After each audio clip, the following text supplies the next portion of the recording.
الحمد لله نحمده ونستعينه ونستغفره ونؤمن به ونتوكل عليه ونعوذ بالله من شرور أنفسنا ومن سيئات أعمالنا من يهد الله فلا مضل له ومن يضلله فلا هادي له وأشهد أن لا إله إلا الله وحده لا شريك له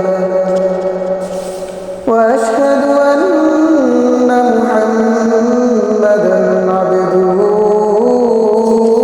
ورسوله الذي أرسله بالحق بشيرا ونذيرا وداعيا إلى الله بإذنه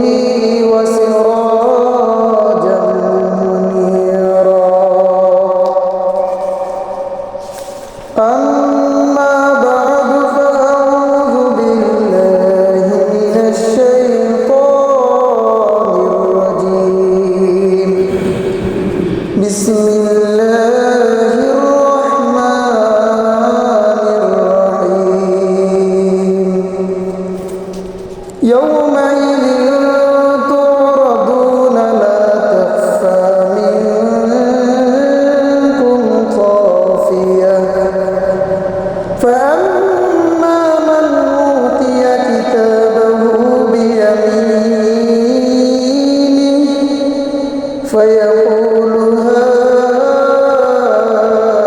اقرءوا كتابيه আমরা সকলে মুহাম্মদের সহিত দুরূদ ইব্রাহিম পড়ে যে দুরূদ আমরা নামাজের মধ্যে পড়ি আল্লাহুম্মা সাল্লি আলা মুহাম্মাদিন ওয়া আলা আলি মুহাম্মাদ কামা সাল্লাইতা আলা ইব্রাহিম ওয়া আলা আলি ইব্রাহিম ইন্নাকা হামিদুম মাজিদ আল্লাহুম্মা বারিক আলা মুহাম্মাদিন ওয়া আলা আলি মুহাম্মাদ কামা বারাকতা আলা ইব্রাহিম ওয়া আলা আলি ইব্রাহিম ইন্নাকা হামিদুম মাজিদ মহান আল্লাহ পাক রব্বুল আলামিনের দরবারে লাখো কোটি শুকরিয়া আদায় করি যে মহান আল্লাহ পাক রব্বুল আলামিন আমাকে আপনার আল্লাহর ঘর মসজিদে সবার আগে আসায় এসে বসার কোরআন তেলাওয়াত শোনার দুরূদ শরীফ পড়ার তৌফিক দিয়েছেন এই কারণে শুকরিয়া আদায় করি আলহামদুলিল্লাহ কোরআন তেলাওয়াত করলে যে সওয়াব শুনলে সেই সওয়াব আমি দুইটা কোরআনের আয়াতের তেলাওয়াত করেছি আপনাদের সামনে এই দুই আয়াতে ধরুন 50টা হরফ আছে